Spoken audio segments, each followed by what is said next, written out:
Break के बाद एक बार फिर से स्वागत है आपका लाइव स्पेशल में। बात करेंगे इंदौर के वार्ड नंबर 49 की। इस वार्ड में 42 कॉलोनियां हैं, जिसके बावजूद वार्ड की हालत ज्यादा बेहतर नहीं है। कूड़े के ढेर और गंदी नालियां समस्याओं में शुमार हैं। साथ ही आवारा पशु भी लोगों की परेशानी का सबब हैं। इतना ही नहीं, कई जगहों पर स्ट्रीट लाइट और ड्रेनेज सिस्टम भी बेहतर नहीं है। लोगों की शिकायत के बावजूद पार्षद ने समस्याओं पर कोई ध्यान नहीं दिया है, जिसके चलते लोग पार्षद के काम से जरा भी खुश नहीं है। वार्ड के पार्षद कांग्रेस के दिलीप कौशल हैं। तो दिलीप कौशल के जो काम है उनका क्या हाल है पूरा, ये हम आपको दिखा रहे हैं और जनता के मुंह से भी कुछ देर में हम आपको सुनवाएंगे। लेकिन उससे पहले चलिए आपको बताते हैं जनता क्या कुछ कहती है। देखो, एक तो कचरे की समस्या है कि यहाँ पे कचरा उठता नहीं और पानी की व्यवस्था कुछ ठीक नहीं है, कहीं आता कहीं आता ही नहीं। इसको लेके आपने शिकायत करी कभी जोनल अधिकारी को या? कितने बार कर दी हमने शिकायत। क्या जवाब मिलता वहाँ से? कुछ नहीं, बोला कि वो कई बोलते हैं कभी टंकी खराब है तो कभी लीकेज हो रही है। अभी रोड ही नहीं बन रहा। रोड अभी नहीं बन रहा और ड्रेनेज का पानी निकलने के साधन ही नहीं है। बेहतर रहता है गंदी वाला बहुत होता है। बच्चे लोग भी खेलते हैं। कोई अच्छी स्वास्थ्य केंद्र बनाया कि आपके पार्षद ने कुछ किया? ये बना। जय शुक्ला हमारे संवाददाता जुड़ गए हैं इस वक्त, उनसे हम बात करेंगे। इंदौर से जुड़ गए हैं, वार्ड नंबर 49 से लाइव जुड़े हैं। कुछ लोग भी उनके साथ मौजूद हैं वहां पर, उनसे हम जानने की कोशिश करेंगे। जय, हमने पूरी तस्वीरें देख ली हैं और जो रिपोर्ट आपने हमें भेजी है वो हमने दर्शकों तक पहुंचा दी है। सवाल यही है कि आखिर हर वार्ड की स्थिति लगभग इसी तरह की बनी हुई है।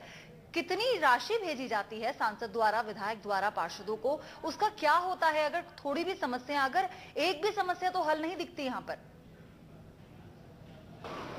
पयोधे निश्चित रूप से अगर हम बात करें, ये क्षेत्र क्रमांक 5 विधानसभा क्षेत्र क्रमांक 5 की ये कॉलोनी है जहां पर वार्ड नंबर 49 लगता है और इनके पार्षद हैं दिलीप कौशल, जो कांग्रेस से लगातार 3 बार बन चुके हैं। लेकिन अगर बात की जाए यहाँ पर विकास की, तो विकास कहीं से कहीं तक दिखाई नहीं देता है। बल्कि सबसे अहम बात यह रहेगी पयोधी की, जिस कॉलोनी में इस वक्त मैं खड़ा हूं, ये भील कॉलोनी है और ये आजादी के वक्त नेहरू जी ने ये कॉलोनी बसाई थी। लेकिन आजाद तो हो गया है देश, लेकिन अब तक शायद तकलीफों से और परेशानियों से ये कॉलोनी अभी तक निजात नहीं मिल सकी है इसे। हमारे साथ कुछ लोग मौजूद हैं, उन्हीं से हम सीधे जानेंगे कि आखिर दिलीप कौशल का रिपोर्ट कार्ड क्या है, किस तरह की यहाँ पर व्यवस्थाएं उन्होंने की है, क्या उनकी जो रहमत है वो सिर्फ पॉश कॉलोनियों में है, क्या पिछड़े इलाकों में उनकी कोई रहमत नहीं है। सर, आपसे हम सबसे पहले जानना चाहेंगे कि क्या दिलीप कौशल जो यहाँ के पार्षद है वो किसी भी तरह से मानदंड में खरे उतरते हैं? क्या काम किया उन्होंने? अभी तक तो कुछ भी काम नहीं किया है।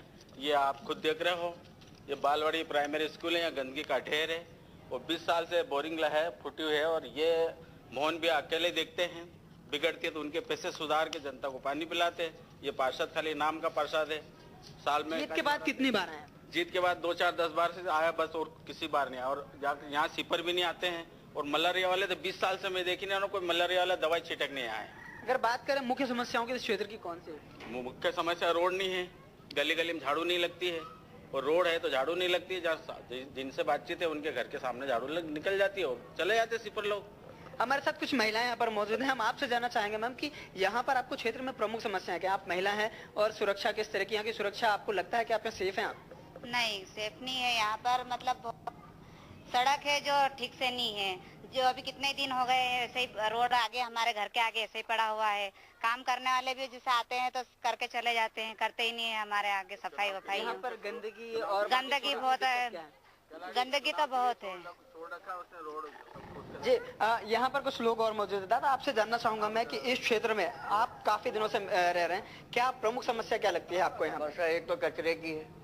कचरा इतना इकट्ठा हो जाता है तो वहाँ ढेर लगा है कचरे का पूरा, तो वहाँ गंदगी फैलते फैलते तो वहाँ एक भैरू महाराज बना दिया तो कचरा इधर आ गया। तो अगर नगर निगम की गाड़ियाँ कभी यहाँ आए और कचरा उठा के लिए तो समस्या थोड़ी बहुत कचरे की दूर हो सकती है। दूसरी एक पानी की समस्या है, जो पानी की मुश्किल से 5 या 10 मिनट नल चलते हैं बस, तो बस बंद हो जाते हैं।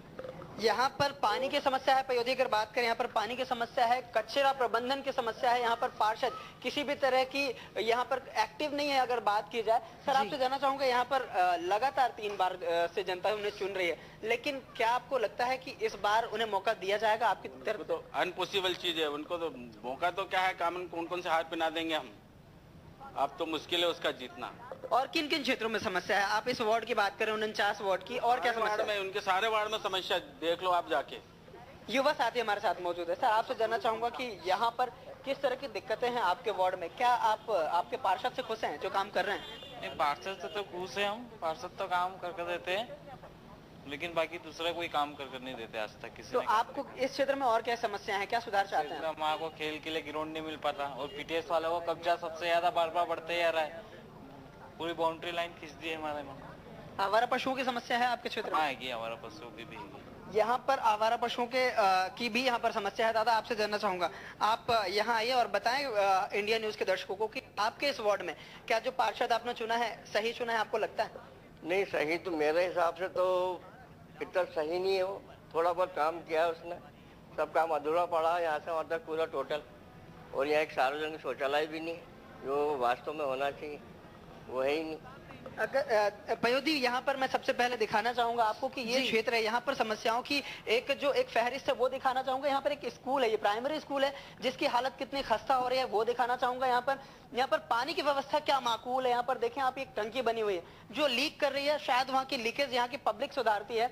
उसके अलावा कचरा प्रबंधन की क्या स्थितियां हैं? ये क्षेत्र है भील कॉलोनी, जो आजादी के वक्त से यहाँ पर मौजूद है, लेकिन यहाँ पर किसी भी तरह की जो बेसिक नीड्स कहलाती हैं, जो सफाई, स्वास्थ्य और सुरक्षा, यहाँ पर ना ही स्वास्थ्य विभाग के लिए कुछ भी बना हुआ है, ना ही यहाँ पर किसी तरह की स्कूलिंग के लिए बेहतर है, और सफाई यहाँ पर है ही नहीं। यहाँ पर कई ऐसी बीमारियां हैं लगातार, क्योंकि स्वास्थ्य केंद्र आसपास नहीं है, जिसकी वजह से यहाँ पर अच्छा खासा परेशानी आती है। यहाँ पर जो लोग मौजूद हैं उनसे भी, यहाँ पर सर कोई स्वास्थ्य संबंधी कोई क्या क्या सुविधाएं आपको मिल रही हैं? या स्वास्थ्य संबंधी कोई भी चीज नहीं है यहाँ। या क्या है, आप ही देख रहे हो, कुछ भी नहीं है यहाँ। ले दे के क्या है, अस्पताल है मुसाखेड़ी में, बाकी मैं 20 साल से देख रहा हूँ स्वास्थ्य विभाग का एक आदमी नहीं आया यहाँ, एक भी आदमी नहीं आया दवाई छिड़कने में, ना मलेरिया की ना मच्छर की, कुछ भी नहीं। किसी भी तरह की कोई सुविधा नहीं दी जा रही है। दादा, आपको रहते हुए यहाँ पर कितने साल हो गए हैं इस क्षेत्र में? बिल्कुल 25 साल हो गए यहाँ पे रहते हुए। आपके पार्षद कितनी बार मिले आपसे? पार्षद तो 2-3 बार ही आया बस। शिकायतें की हैं आपने? उसको तो सारी समस्या पहले बता जाता, बोला हाँ ये कर रहे हैं, वो बोल के निकल जाता। सिर्फ बोला है, अभी तक कुछ किया है? कुछ नहीं, थोड़ा वो सब ये अधूरा काम पड़ा है पूरा उसका पूरा। युवा साथियों से मेरा निवेदन रहेगा, आप इधर आए, आपसे जानना चाहूंगा आप क्या समस्या फील करते हैं? आप आने वाली पीढ़ी, आपने भी वोट किया होगा, अभी आने वाले चुनावों में आप वोट करेंगे, तो आपको क्या लगता है कि और क्या सुविधाएं आपको देनी चाहिए, क्योंकि पिछड़ा हुआ इलाका है? सबसे अच्छा तो गंदगी पूरी साफ कर देना चाहिए। यहाँ की गंदगी, इतनी सारे बच्चे, छोटे छोटे बच्चे बहुत बीमार होते हैं यहाँ पे, कुछ खाने के लिए कोई अस्पताल है, कोई खर्चा भी कुछ भी नहीं है, दवाई गोली आती बढ़ती है, पैकेट पालबड़ी के अंदर पड़े हुए तो कोई बांटते भी नहीं है, बीमार बच्चों ने सही रहते हैं, और टीका लगाने आते हैं और टीका ढंग से लगाते ही नहीं है बच्चों को, और पूरी गंदगी पूरी जितना समाज करता ही नहीं, और नेता पलिते आते हैं बस ऐसा चले जाते हैं, दूसरे उनका मिलते हैं तो आपस में चली जाते हैं, चुनाव के साथ में चली जाते हैं, सिर्फ चुनाव के समय आते हैं। यहाँ इस क्षेत्र में अगर बात करें वार्ड नंबर 49 की 18,000 मतदाता है, तो आपको लगता है सिर्फ ये आपको वोट समझते हैं और विकास का कुछ भी नहीं है? वोट समझते हमको, ये वोट ही है, बस जनता यहाँ वोट के लिए करती है। आपने कहा कि यहाँ पर खेल मैदान की जरूरत है, और खेल मैदान इसके लिए बात की थी आपने आपके पार्षद से बात भी करी, लेकिन मुख्यमंत्री सभी से बातचीत करी, लेकिन हमारे खेल का मैदान नहीं दे पाए, एक वो भी छीन लिया गया हमारे से। मतलब अब हम लड़के नेशनल है यहाँ, 200 लड़के नेशनल है यहाँ, मुख्यमंत्री से भी बात कर चुके हम। किसी महाविद्यालय का ग्राउंड था, 30 साल से खेलते थे फुटबॉल, अभी तक नहीं मिला। और कॉलेज की जमीन थी, कॉलेज ने ले ली। मतलब आप ये कह रहे हैं कि प्रशासन की तरफ से या राज्य शासन की तरफ से भी कोई सुविधा नहीं मिली? सुविधा नहीं मिली, काम से 150-200 लड़के हैं नेशनल यहाँ, और सब गवर्नमेंट जॉब में खेल के और एक्टिविटी होती ही नहीं, अब क्या करें? यहाँ पर एक्टिविटी की सर आपसे जानना चाहूंगा, आप इस वार्ड के मेंबर यहाँ पे रह रहे हैं, आपको क्या लगता है कौन कौन सी दिक्कतें आपके वार्ड में? इधर बहुत ज्यादा दिक्कतें हमारे यहाँ नेशनल प्लेयर बहुत सारे हैं, पर उनको कोई पर्सनलिटी कोई कुछ मिल ही नहीं पा रही खेलने के। इसमें जो फुटबॉल टीम हमारे की नेशनल है, आदिवासी क्लब हमारा, जो बहुत ज्यादा ही फेमस है। और दिक्कतें क्या हैं आपके क्षेत्र में? दिक्कत तो बहुत ज्यादा ही है हमारे यहाँ, कोई पर्सनलिटी नहीं हमारे यहाँ पे। पयोधी, अगर बात की जाए यहाँ पर आपने लोगों के एक रुझान तो देखा है, कहीं ना कहीं पूरी तरह से यहाँ पर परेशान है। इस वार्ड की सबसे बड़ी बात यह कि सबसे बड़ी कॉलोनी, लगभग 42 कॉलोनियां हैं इस वार्ड में, लेकिन सिर्फ वहाँ पर रेसिडेंसी एरिया, चूंकि वहाँ पर सारे अधिकारी, बड़े अधिकारी वहाँ पर मौजूद रहते हैं, इसलिए रेसिडेंसी एरिया को यहाँ पर कवर किया गया है। उसके अलावा अगर बात की जाए तो रेडियो कॉलोनी को किया गया, वो पॉश कॉलोनियां है। लेकिन अगर पार्षद की एक रिपोर्ट कार्ड की बात की जाए तो यहाँ पर जो छोटी कॉलोनियां है, पिछड़ी कॉलोनियां है, चूंकि ये क्षेत्र 5 नंबर विधानसभा है, जहाँ पर सबसे अधिक कॉलोनियां हैं, सबसे अधिक मतदाता यहाँ पर, वोटर्स भी सबसे ज्यादा हैं, युवा वोटर्स भी सबसे ज्यादा हैं, लेकिन किसी भी चीज को यहाँ पर ध्यान नहीं रखा गया है। ना ही स्वास्थ्य को ध्यान रखा गया है, ना ही शिक्षा को ध्यान रखा गया है, ना ही सफाई को व्यवस्था की गई। यहाँ पर रोड की अगर देखी जाए तो फुटेज में यहाँ पर दिखाया गया, इंडिया न्यूज के कैमरों ने कैद किए हैं कि किस तरह से रोड की यहाँ पर व्यवस्था है, ड्रेनेज की क्या दिक्कतें हैं, यहाँ पर सड़कों पे पानी कुल मिलाकर देखने को मिल रहा है लोगों की जय समस्या कि यहाँ पर भी लोग नाखुश हैं पार्षद के कामों से, और क्योंकि जिस तरह से लोगों ने बताया है पॉश एरिया होने के बावजूद एरिया को सीमित रूप से ही उसका विकास किया गया है, जो बाकी का एरिया पूरा बचता है उस पर कोई ध्यान नहीं दिया पार्षद ने। तो सवाल यही उठता है यहाँ पर कि जो पार्षद राशि आती है उसमें कितने काम होते हैं। इतनी सारी समस्याएं हैं, कोई एक समस्या भी हल यहाँ पर फिलहाल नजर नहीं आती। बहुत बहुत शुक्रिया जय आपका हमारे साथ जुड़ने के लिए, इस तमाम चर्चा के लिए। तो हम आशा करते हैं कि पार्षद तक आखिर आम जनता की आवाज पहुंच गई होगी। तो लाइव स्पेशल में आज के लिए बस इतना ही।